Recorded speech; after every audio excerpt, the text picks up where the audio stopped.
Tariqah comes and teaches, we say you can chat GTP the du'a of the blind man, that in a hadith of a blind person actually came to Prophet that, Ya Sayyidi Ya Rasulullah grant me du'a to take away this difficulty that has come to me.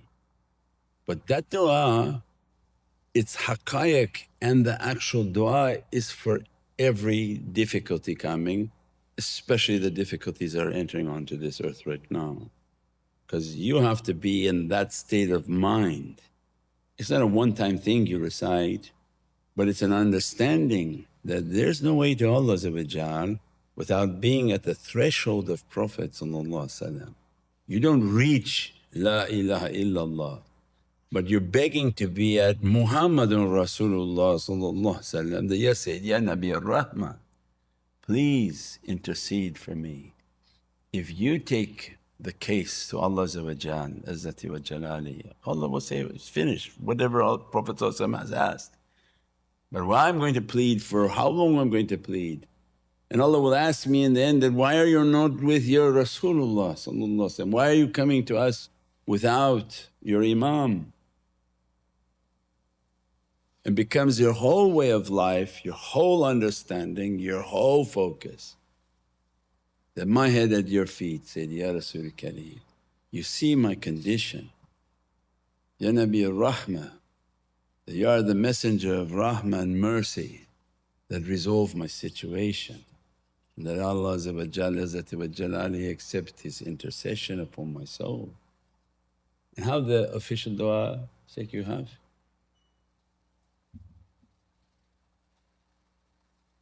أعوذ بالله من الشيطان الرجيم بسم الله الرحمن الرحيم اللهم إني أسألك وأتوجه إليك بنبيك محمد نبي الرحمة يا محمد إني توجه بك إلى ربي في حاجتي هذه لتقضى اللهم فشفعه فيا. Ya Rabbi, I ask you and I turn to you through your Prophet Sayyidina Muhammad, the messenger of mercy. Ya Nabi Muhammad, I turn through you to my Lord regarding this need of mine, that it may be fulfilled. Ya Rabbi, please accept the intercession of Prophet on my behalf. It's not a one-time du'a, it's our philosophy, it's our creed, it's our complete understanding. When you burn it into your heart that know your place and stand at that line. You're not the general, you are where you're supposed to be. You're not the leader, you are supposed to be. Stand at your place.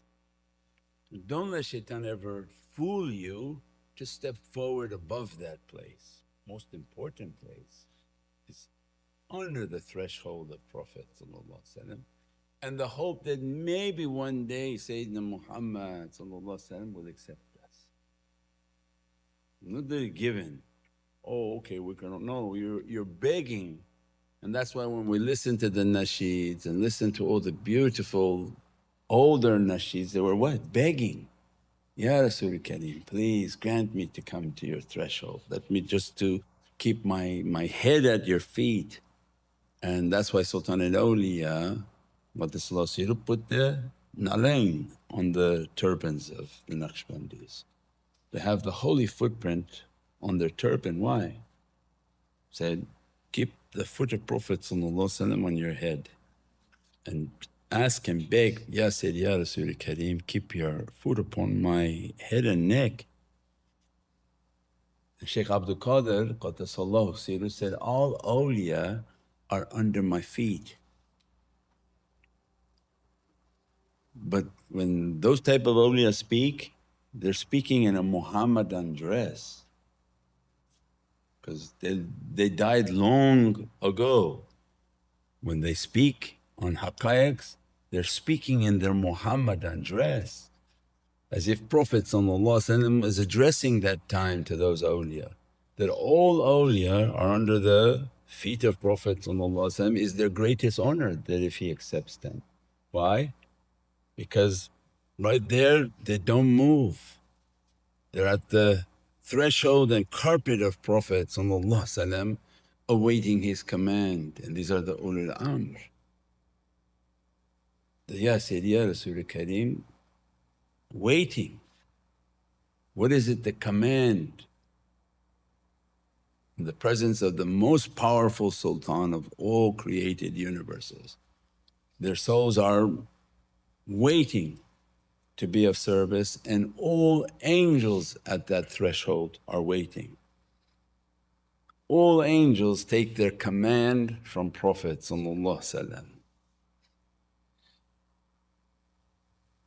Every reality is based on that.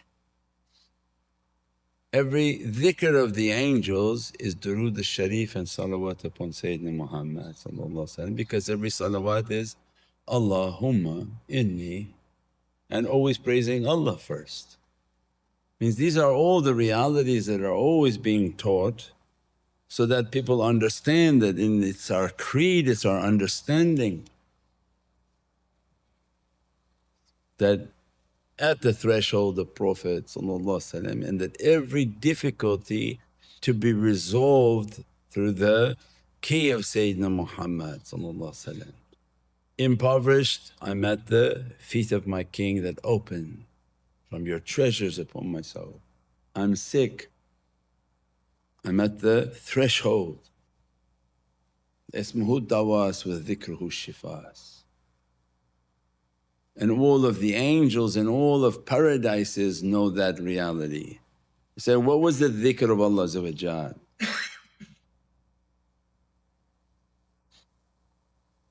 Is Sayyidina Muhammad. Surah Al-Inshirah, وَرَفَعْنَا لَكَ ذِكْرَكَ. Have we not raised your dhikr? That's not something understood by human physical people, but the jinn and the angels understand because they're in the realm of light, they see that light. When Allah is saying, have we not raised your dhikr? And then when they try to translate dhikr in the Qur'an, they keep making, oh, it's the book, it's this, it's that. No, dhikr of Allah is Prophet. وَرَفَعْنَا لَكَ ذِكْرَكَ. Have we not raised? For who? For the entire created universes of light. They know the reality of Muhammadan Rasulullah. Every angel knows its reality of who their king is and the threshold in which they stand guard, and they don't ever think they go above that. And that's why Sayyidina Jibreel said, no, Qawba Qawsaini wa Adna is not for us. On your miraj there's a had and a limit in which I don't exist above that limit, Sayyidi Ya Rasul Kareem.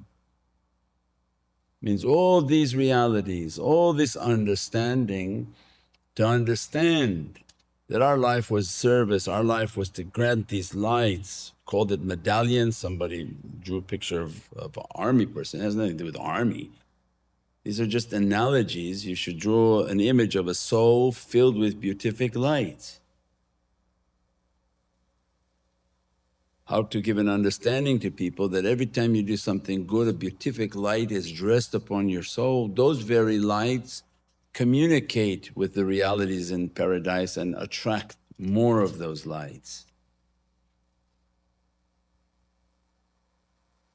And achieving those lights upon the soul, you have to know where you came from and where you're going. You have to know that who your sultan is. Means everything is based that my light comes from the ocean of Muhammadun Rasulullah, and to that light I shall return. You don't come from Allah and you're not going back to Allah. There's no shareek. No, lillah, not Allah.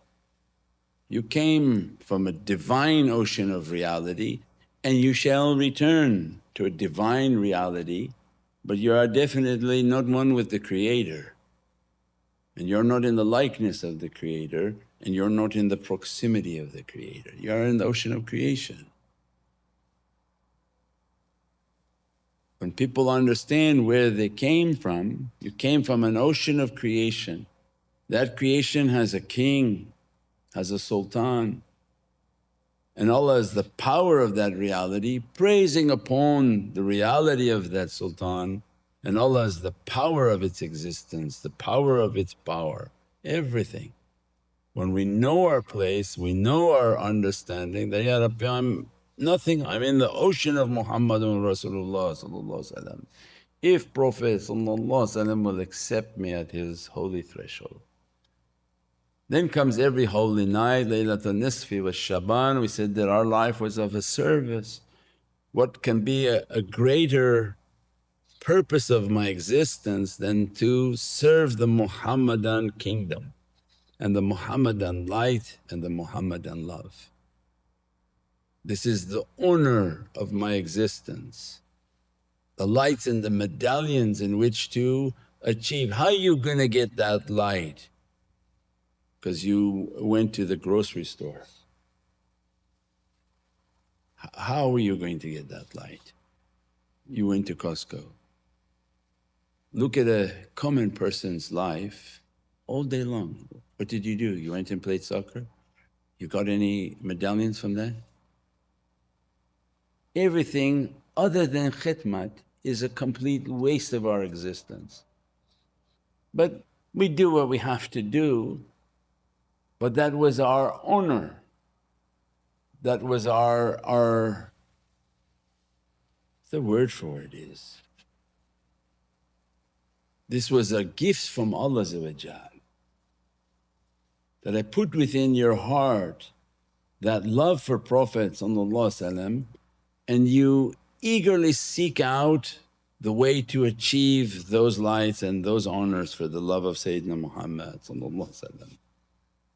They feed for the sake of that love, they give water for the sake of that love, they live and do a khidmat for the sake of that love.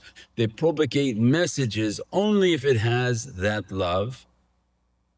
Why? Because they get the medallions of that reality. And in the end their knowledge is know that on Laylatul Nisfi Shaban, where are you sitting? You're sitting in the oceans of Muhammadun Rasulullah. Ya Nabi al-Rahmah, I'm nothing, ana abdukal ajiz wa da'if wa miskeen wa zalim wa jahal. I'm but a drop, weathered and tired, and I sit at the threshold of your ocean of rahmah and mercy. If you grant me to enter into that ocean. That's why it's a gift from Prophet. If he accepts that drop in that ocean, what happens? You're dressed by the entirety of the ocean. If you're a drop on the outside, keep making du'a all day long, what are you going to get as a drop? Nothing. Shaitan going to give you an illusion that your drop is beautiful, your drop is special, we fragrance your drop. No. But when the drop understands, I'm but a drop, I'm nothing, let me go back into the ocean of Muhammadun Rasulullah which where Allah made everything from the light of Prophet. I see myself in that ocean and that I'm nothing. And that khidmat brings all its lights, all its blessings, and my job is only to ask for forgiveness, ask for forgiveness.